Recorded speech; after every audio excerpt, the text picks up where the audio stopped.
Over the last 4 years, I've written over 600 SEO blog posts, and the last time I checked, over 60 of them ranked in the top 3 spots for the primary keywords in Google search results.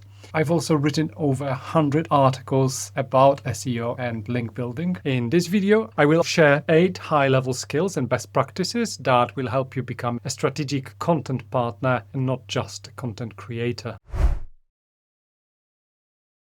Keyword research is about identifying keywords to target in your content. Factors I consider when researching keyword opportunities include keyword difficulty, that's how challenging the keyword is to rank for based on the strength of the competing website. Search volume, that's how many people search for the keyword every month. Estimated organic traffic, that's how many visitors it can bring to the website. Traffic value, that's how much you would have to spend on paid ads to bring the same traffic to your website. Clicks per search, that's how many different search results get clicked on average when people search for the keyword, and search intent. Finding such details is no problem with tools like SEMrush or Ahrefs, but the real challenge is finding a keyword that can bring valuable traffic to your website, but also one that you can realistically rank for. For example, best project management software looks excellent when you look at its potential. There is the search volume of 3.7 thousand and the clicks per search is 1.18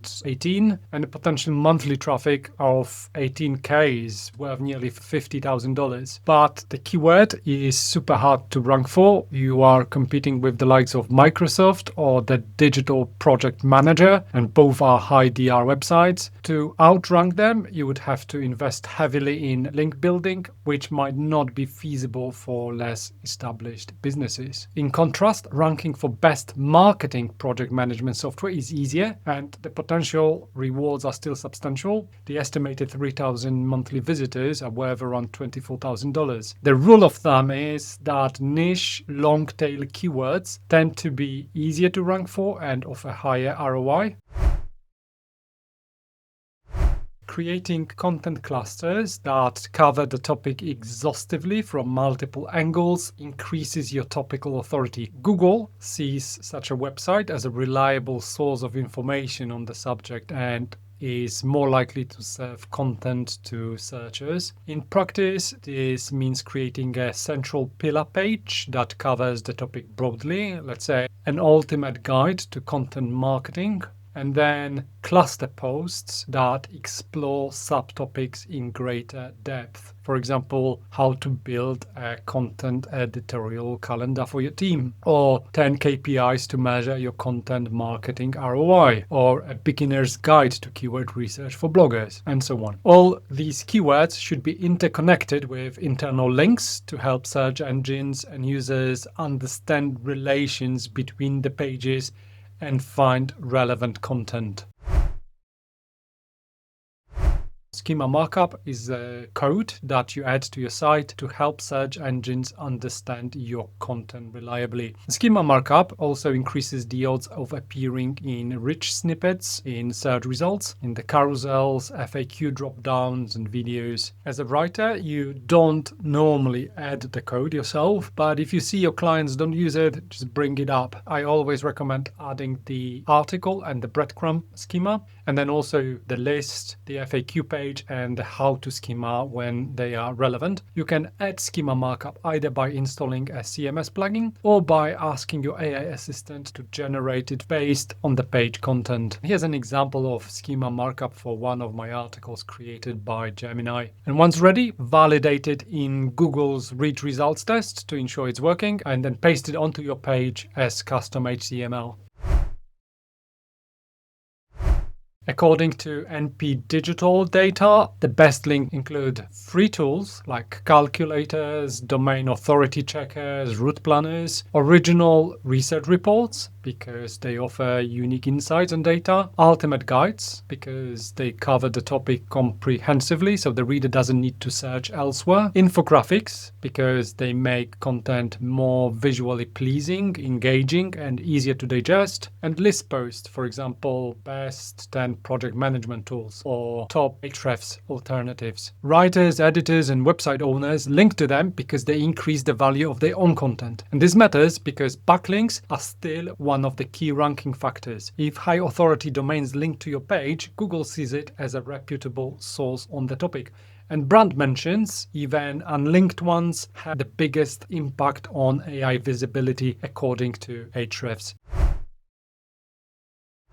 Your well-optimized content won't rank if the site is slow, broken, or hard to crawl. So I always check if the page loads quickly, is it responsive and visually stable. Pages meeting Google's Web Corp Vitals minimums rank better because they offer a better user experience. Next, I check if it's optimized for mobile screens. Does it support responsive or adaptive web design? 50 to 60% of web traffic, sometimes more, depending on the niche and the reader's jobs to be done, comes from mobile devices, so it's super important to provide good experience for such users. Next question, does the site have an XML sitemap submitted to Google Search Console? And does the robots.txt file allow access to search engine bots? And finally, does it use the HTTPS protocol? Google promotes content that's fresh, and so do the LLMs. And this makes sense because up-to-date content is more likely to satisfy user needs than a page written a year or 2 years ago. So there are 3 situations when you need to update your content. The first one, and the obvious one, is when it's dropping in rankings and is losing traffic. The second one is when you update your product or your competitors have, and this may be adding new features or redesigning the user interface, and then you have to update the screenshots and all that. And the third situation is if you haven't updated your article for a year. Even if it's still performing well, a year is a lot of time, and the odds are that the information that you published 12 months ago is not up to date anymore. My content refresh process involves adapting the piece to any shifts in search intent that normally requires a more substantial rewrite, updating outdated product information, statistics, visuals, expanding the content to include new insights or answer new questions, improving its structure and readability, and optimizing it for organic and AI search engines. Promoting content across different channels can help it gain momentum, particularly when you're only starting without an established audience or high domain authority. So instead of waiting for readers to discover your content, which may never happen, share it with the world via social media. So share interesting snippets from the article across several posts and add the link to the article in the comment. You can promote it via your email newsletter. You can promote your article through direct outreach, for example, by sending the article to people in your network and other writers and journalists in your space who might find it interesting. And finally, through paid ads. Google has stated that social signals like likes, shares, or followers are not a direct ranking factor, but they can improve rankings indirectly by amplifying the direct ranking signals. So if you share your content on social media, more people will see it, and that drives qualified traffic to your website. Next, promoting your content brings backlink opportunities. The more people see your content, the more likely a blogger, a journalist, or an industry expert is to see it and link to it from the website. Finally, a strong social presence builds brand awareness, which leads to more branded searches. Google sees this as a strong signal of authority and trust. And here's my pro tip. Whenever I use SME insights in my article, they are the first ones to see the copy because they are likely to share it with their audiences.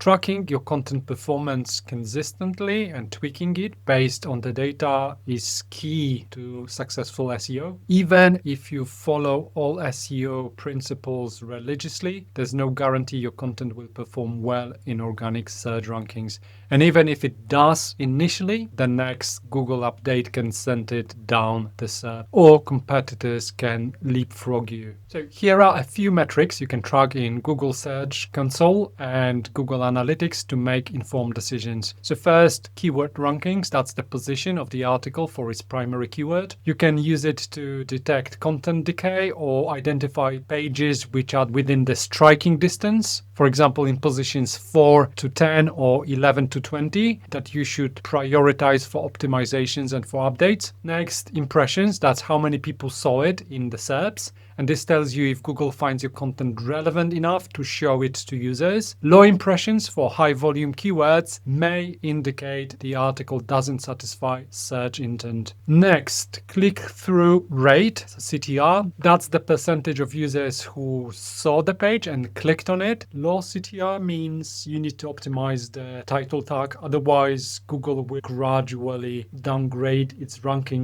Traffic volume, that's how many people visited the page, and most teams use it as their North Star metric to measure the effectiveness of the SEO efforts. Next, time on page, or the average engagement time. That's how long the visitors stay on the page, and that's an indication of their engagement. We aim for 2 to 4 minutes, that's the benchmark. If it's lower than a minute, it's not great, and we need to try to improve it, for example, by improving the hooks, improving scannability, or adding more visuals. Next is conversion rate. That's how many visitors book the demos, sign up for a trial, fill in the contact form or whatever you want them to do. To improve your article's conversion rate, align the CTAs with the journey stage that the article is targeting. For example, book the demo is great for bottom of the funnel content, but not so good for top of the funnel articles, because at that stage, the reader is not ready to make a decision yet.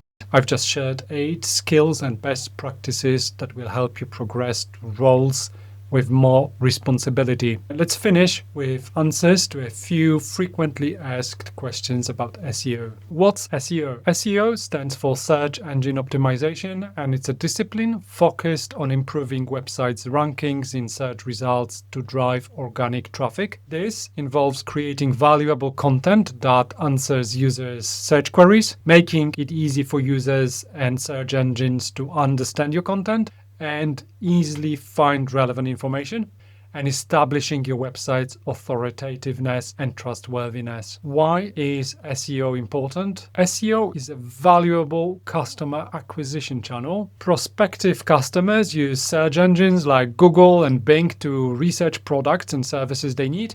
And if your product pages are well optimized for search engine visibility, customers are more likely to find and choose them. Is SEO dead? No, SEO isn't dead. It is true that AI search is changing how users research products. More and more people use AI assistants to find what they need. And when they use Google, they are often satisfied with the answers that they get from AI overviews. And this has led to lower CTRs and a drop in organic search traffic, which has made many question the SEO ROI. However, Google is still the main search engine, accounting for just under 90% of the market share, and that's how most consumers still find the products. So SEO still matters. Moreover, SEO and AI search optimization tactics overlap greatly, and AI search engines pull information from organic search results when they can't find the answers in the training data. So if your content ranks high in Google, it's also likely to show in AI answers. So all in all, the return on investment that you get from SEO may be lower, or at least harder to measure, but the channel is definitely not dead. What's keyword cannibalization? Keyword cannibalization happens when you have multiple pages on your website competing for the same keyword and the same search intent. So in short, you're competing against yourself. This is a problem because it confuses search engines. If Google can't figure out which page is the main one, it may not rank any of them. To fix it, you normally consolidate the competing articles into one single comprehensive page,